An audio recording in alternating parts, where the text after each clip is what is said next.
Merci d'avoir appelé Eric. Je voudrais qu'on donne la parole quelques minutes à notre spécialiste tech à BFM TV, c'est Raphaël Grabli. Bonjour Raphaël.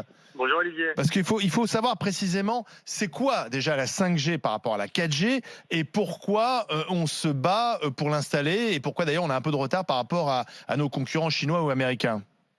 La 5G, c'est en fait juste une norme de réseau, c'est-à-dire qu'en fait, c'est un peu technique, mais pour faire simple, aujourd'hui, on va dire il y a 10 ans, il y a 15 ans, avec la 3G, les données, elles passaient sur une petite route. Aujourd'hui, avec la 4G, ça passe sur une route nationale, on va dire, donc il y a plus de place pour que les données transitent. Et demain, ça va être une autoroute à 8 voies, quoi. Donc, c'est-à-dire pour symboliser, avec la 5G, ça pourrait aller beaucoup, beaucoup plus vite. Donc, après, l'argument de la consommation d'énergie, oui, on téléchargera un film beaucoup plus rapidement. C'est pas du tout le principal usage. Déjà aujourd'hui, quand on télécharge un film chez soi, ça va très vite. Et puis on n'a que 24 heures dans une journée. Donc c'est pas parce qu'on téléchargera plus rapidement un film qu'on va en télécharger 12 par jour. Après, sur les écolos les plus bêtes du monde par rapport à l'opposition à la 5G, ils sont pas si bêtes que ça puisqu'ils ont été élus. C'est simplement qu'ils ont trouvé les arguments pour leurs électeurs, mais c'est des arguments électoralistes, ce qui est très malin. Ils ont été élus, mais je crois qu'ils pourraient aussi s'entourer de gens qui connaissent le sujet. Ça leur ferait pas forcément Mais ça va mal. apporter quoi de plus à 5G? Alors si effectivement le téléchargement de films plus rapide, c'est un peu anecdotique. Qu'est-ce que ça peut apporter vraiment?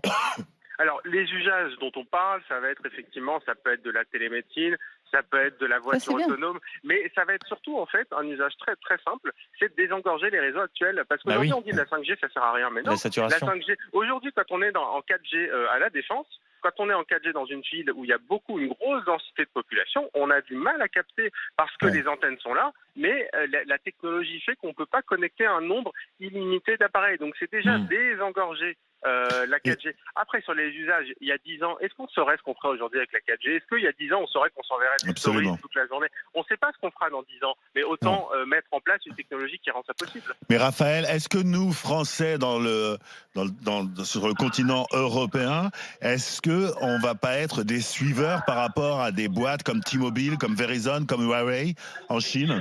Est-ce que c'est pas ça le problème?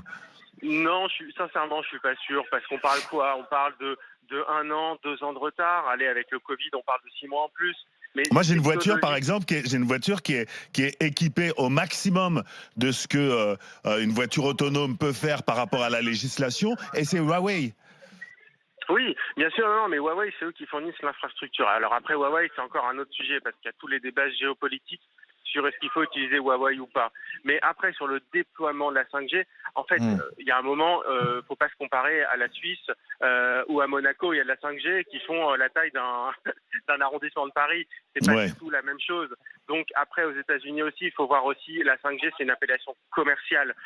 Faut voir derrière ce qu'il y a comme technologie. C'est pas parce que les opérateurs américains disent on est en 5G qu'en fait derrière c'est vraiment en la France, vraie 5G entre guillemets. Pour qu'on soit concret, Raphaël, en France, c'est pour quand la 5G?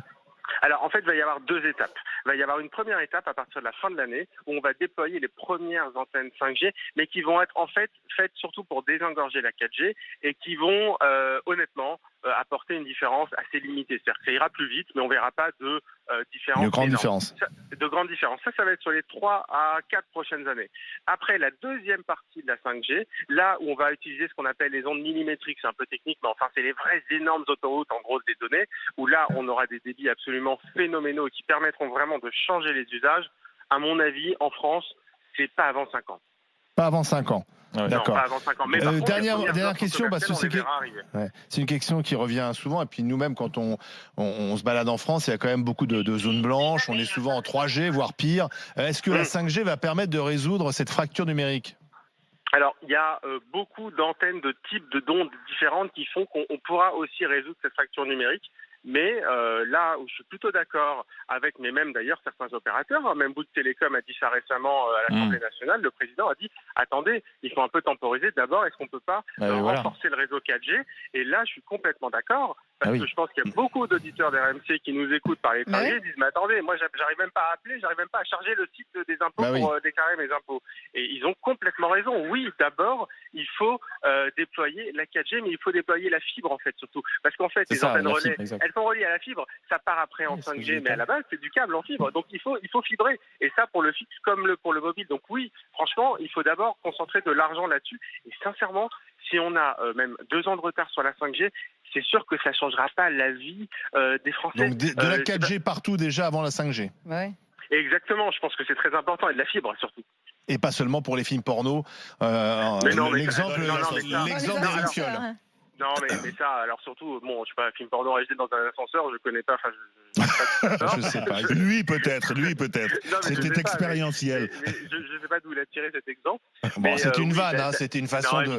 Voilà, il a exagéré le propos. Mais non, je plaisante. Alors par contre, non, mais il caricature sans complètement caricaturer. J'étais peut-être un peu méchant avec lui, parce que c'est vrai que le porno, bon, et ça représente une part non négligeable du téléchargement. Du téléchargement, c'est vrai. Donc d'ailleurs, même pendant le confinement, moi j'ai eu les différents opérateurs, ils m'ont dit le porno, c'est entre 4e ou 5e position de ce qui consomme le plus. Mais après, la 5G, c'est des technologies qui vont aussi permettre d'optimiser. Après, savoir si ça va économiser de l'énergie ou pas, franchement, on peut faire 50 000 débats, 50 000 moratoires, on ne saura pas. On saura dans 15 ans. Merci Raphaël Grabli. En tout cas, on est dans un monde où effectivement, avec notre smartphone, on fait tout, les impôts, la banque, on paye, on réserve ses voyages, etc. Et donc, il faut que ça passe partout. Merci Raphaël Grabli.